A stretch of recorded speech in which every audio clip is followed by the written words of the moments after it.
काफ़ी सारी inflation related terminologies like inflation, deflation, reflation या फिर डिसइन्फ्लेशन, इन सारे वर्ड्स को कभी कभी सुन के ना माइंड में इन्फ्लेमेशन होने लग जाता है. So in this video we will be discussing about each and every term so that आपका यहाँ पे कंफ्यूजन क्लियर हो सके. So hello everyone, welcome to all your board. My name is Prateek Taldar. Let's start the discussion with inflation. Inflation एक general increase in price level होता है. ये हमने डेफिनेशन में काफी बार पढ़ा है. It is a general increase in price level over the time, reducing the currency purchasing power. If I talk about a cup of T, तो अगर मैं कप ऑफ टी लेने जाता हूं मार्केट से, सो लेट्स सपोज ये 2000 के अंदर, ईयर 2000 के अंदर 5 रुपए का मिलता था.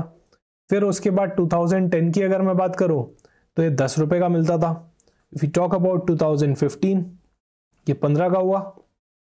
और 2024 की अगर हम बात करें, 2025 की अगर हम बात करें, तो ये अभी 20 रुपए का मिलता है. ऐसा हम एक ट्रेंड देख सकते हैं, राइट, अज्यूम कर सकते हैं. तो यहां पे आप देख सकते हैं प्राइसेस जो है कंसिस्टेंटली बढ़ रहे हैं. 5 से 10 हुए, फिर 15 हुए, फिर 20 हुए. सो this is nothing but a general increase in the price level over the time, right. चाय की क्वांटिटी तो सेम है पर प्राइसेस बढ़ते चले जा रहे हैं. ये और कुछ नहीं, इन्फ्लेशन ही होता है.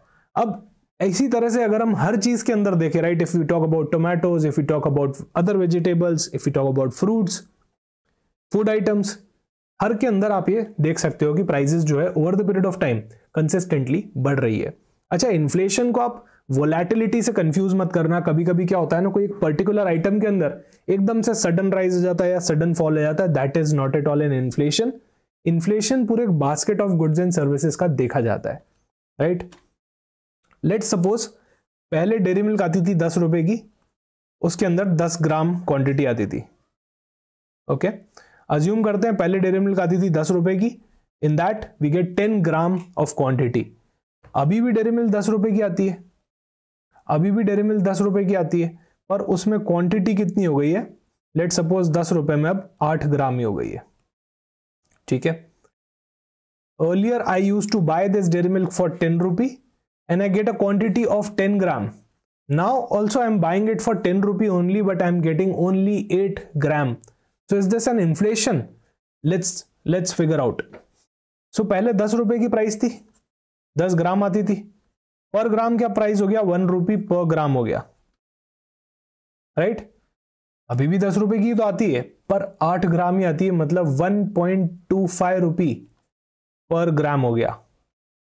सो कहना है इससे कि ये 1 रुपी से 1.25 हो गया, मतलब 0.25 बढ़ गया, इंक्रीज हो गया. This is again an inflation. You are not able to buy the same quantity that you used to buy earlier. पहले 10 रुपए में 10 ग्राम खरीदते थे, अब 10 रुपए में 8 ग्राम ही खरीद रहे हो. कहीं ना कहीं और परचेजिंग पावर गिर गई है, right, has been decreased. So if you talk about inflation, is the general rising prices of goods and services, right. Price बढ़ रही है. But if you talk about deflation, जब प्राइसेस गिरने लग जाती है तो उसको क्या बोलते हैं? डिफ्लेशन बोलते हैं. इन्फ्लेशन का जस्ट अपोजिट, राइट. तो अगर मान लो अब ये टी का कप पहले 2000 के अंदर 5 रुपए का मिलता था, फिर कुछ साल बाद 2005 के अंदर मान लो 4 रुपए का मिलने लग गया, फिर लेटर ऑन 3 रुपए का मिलने लग गया, 2 रुपए का मिलने लग गया, तो मैं यहां कह सकता हूं कि प्राइसेस जो है वो डिफ्लेट हो रही है. क्या हो रही है? गिर रही है. So a decrease in the general price level of goods and services is nothing but deflation. Graphical presentation की अगर बात करें तो मान लेते हैं हम बेस प्राइस पे खड़े, 0 पे खड़े, राइट, 0% पे खड़े. 0% से ऊपर की तरफ जो भी हो रहा है ये आपका इन्फ्लेशन है, राइट. मान लो चाय की रेट 10% से हर बार बढ़ जाती है, इंक्रीज हो जाती है. Now that's an inflation. सारे baskets of goods and services की अलग अलग तरीके से रेट बढ़ सकती है. हम उसका एक वेटेड एवरेज निकालते हैं, राइट. उसके बारे में भी हम कभी और बात करेंगे. अभी टी का एग्जांपल लेते हैं, चॉकलेट का एग्जांपल लेते हैं.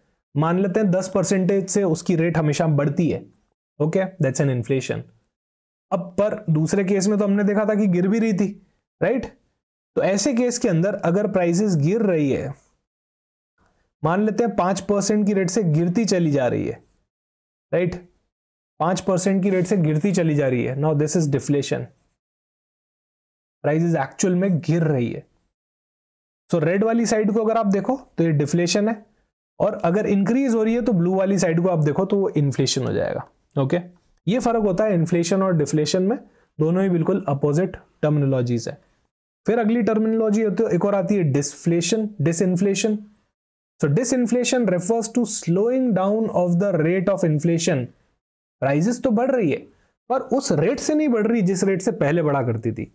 ओके, मान लो पहले चाय की रेट जो थी वो हर साल 10% से बढ़ जाती थी, हर साल 10% से बढ़ जाती थी। इस बार मान लो 10 रुपए, अगले साल it will be 11 rupee and so on, हर बार 10% से बढ़ जाती थी। तो ये तो इन्फ्लेशन था। अभी 10% से ना बढ़ के सिर्फ 6% से बढ़ने लगी है। Now this is disinflation. It refers to slowing down of the rate of inflation. अरे पहले रेट ऑफ इन्फ्लेशन 10% हुआ करती थी, now it's only 6%। So this is nothing but deflation. So है हम अभी भी इन्फ्लेशन वाली साइड पे ही, राइट। ब्लू लाइन जो है, हम अभी भी ब्लू लाइन पे ही है, रेड पे हम नहीं गए। ये रेड लाइन जो है क्या है, डिफ्लेशन की लाइन है। ओके, यहां पे प्राइसेस एक्चुअली गिर रही है। डिसफ्लेशन के अंदर प्राइसेस गिर नहीं रही है पर उतनी ज्यादा रेट से नहीं बढ़ रही है। मान लो इन्फ्लेशन की रेट थी पहले 10%, सो दिस वाज इन्फ्लेशन, अभी हो गई है 6%। So now this rate change is nothing but disinflation. So अब अगर मुझे इसको डिनोट करना होगा तो ये डिसइन्फ्लेशन का केस है।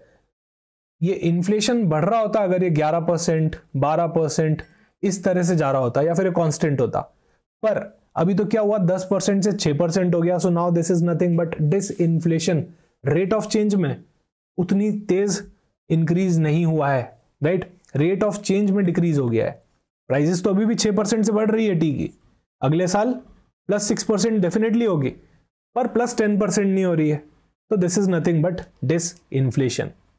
एक और टर्मिनोलॉजी होती है रिफ्लेशन। नाउ रिफ्लेशन क्या होता है, मान लो आपकी इकोनॉमी डिफ्लेशन के अंदर है, प्राइसेस एक्चुअली गिर रही है। Now this is not a good sign for a country in the long run कि प्राइसेस गिरती चली जा रही है। एक कंट्री को चाहिए होता है कि उनकी इकोनॉमी ग्रो करे, बूस्ट करे, एंड विद ग्रोथ हमेशा इन्फ्लेशन आता है, right. So within a blessing it's a curse. Inflation हमेशा आएगा जब भी बहुत तेज ग्रोथ होगी। सो यहां पे गवर्नमेंट क्या कर सकती है, रिफ्लेशनरी मेजर ले सकती है, मॉनेटरी पॉलिसी के थ्रू या फिर फिस्कल पॉलिसी के थ्रू। रिफ्लेशन मतलब to reinflate something, right. देखो इसके अंदर नाम में ही आ रहा है री इन्फ्लेशन। तो क्या करो आप, प्राइजेस को थोड़ा सा इन्फ्लेट करना चालू करो, मतलब इन्फ्लेशन थोड़ा सा लाना चालू करो, डिफ्लेशन से इन्फ्लेशन की तरफ मूव करना चालू करो। That's nothing but reflation. So reflation is used to describe a return of prices to a previous rate of inflation. Economy में डिफ्लेशन हो गया है, वापस हम चाहते हैं कि थोड़ी सी प्राइसेस बढ़ना चालू हो, हम हमारे पुराने लेवल पे मेंटेन कर पाए। So that is nothing but reflation. तो अगर अभी एक चार्ट में समराइज करें तो प्राइसेस अगर बढ़ रही है, राइट, सपोज 10% है, दिस इज इन्फ्लेशन। प्राइसेस गिरने लग गई है एक्चुअल में, मान लो -5%, हर बार 5% से गिर जाती है, then this is deflation. Prices पहले 10% से बढ़ा करती थी, अब 6% से ही बढ़ती है। सो this is nothing but disinflation, right. Inflation is kind of cooling down, this is disinflation. पर अभी भी हम ब्लू जोन के अंदर, ये रेड जोन के अंदर नहीं है। रेड जोन में आ गए होते तो डिफ्लेशन हो जाता, राइट। अच्छा मान लो अभी मैं यहां -5% पे खड़ा हूं और मुझे बैक टू पुराने लेवल पे जाना है, एटलीस्ट 10% पे।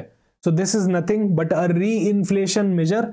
गवर्नमेंट चाहती है कि हमारी प्राइसेस जो है वो हमारी इकोनॉमी डिफ्लेशन की तरफ ना चले जाए, हम क्या करें, वापस हमारे बैक टू नॉर्मल लेवल पे लौट आ पाए, right. So this is nothing but reflation. तो गवर्नमेंट उसके लिए काफी सारे मेजर्स ले सकती है। Thank you so much for watching this video and do let me know in the comment section कि आपको ये फाइनेंस सिंप्लीफाइड सीरीज कैसी लग रही है, इसके अंदर मैं क्या और एडिशन कर सकता हूं। So please do let me know in the comment section. Thank you so much for watching this video. मिलते हैं किसी और लेक्चर में।